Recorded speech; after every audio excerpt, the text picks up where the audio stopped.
त्यांनी त्यांची बाजू सांगितली, आम्ही आमची बाजू सांगितली आणि त्या बाजू सांगितलं तर माननीय जिल्हा दंडाधिकारी साहेबांनी, कलेक्टर साहेबांनी दोघांची बाजू ऐकून घेतली आणि त्यानंतर त्यांनी काही सूचना केल्या आणि ते जे सूचना त्यांनी केल्या त्या सूचना आम्हाला मान्य आहेत. तुम्ही काय मागणी केली होती का? कशाबद्दल? ह्या वादाबद्दल? नाही, आमच्या ह्याच्याबद्दल कोणती मागणीच नाही आहे. कारण मागणी करायचा प्रयत्न केव्हा करतो, जे स्वतःचं नसेल तर माणूस मागणी करतो, ते आमचंच आहे. त्याच्यामुळे मागणी करायचा काही प्रश्न येत नाही आणि त्याच्यामध्ये कोणत्याही प्रकारची आम्ही चुकीची मागणी केलेली नाही किंवा करणार पण नाही. जिल्हाधिकाऱ्यांनी पुरातत्व विभागाच्या सर्वेक्षणच्या आश्वासन दिलंय, त्याला तुमची काही सहमती आहे? नाही, आम्हाला त्याची सहमत आहे. त्यांनी ना आम्ही पण सांगितली ही बाब का सर तुम्ही एकदाचा हा निर्णय तुम्ही करून घ्या, म्हणजे वारंवार गावामध्ये त्याचे दुष्परिणाम नको व्हायला.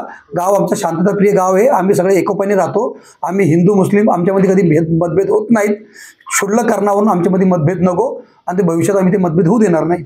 पुरातत्व संरक्षणाचा जो काही अहवाल येईल तो तुम्हाला मान्य राहील? आम्हाला मान्य राहील. कलेक्टर साहेब जो काय करतील ते आम्हाला सगळं मान्य राहील. आता मंत्रमध्ये तणावपूर्ण शांतता आहे, पुढे काय परिस्थिती राहील? मी तुमच्या बाबीला खोडतोय, खंडन करतोय. कोणतीही तणावपूर्ण परिस्थिती या ठिकाणी नव्हती आणि आजही नाही, कालही नाही, उद्या पण नाही. आणि ही शांतता कालही होती, आजही आहे आणि परवा पण असणार.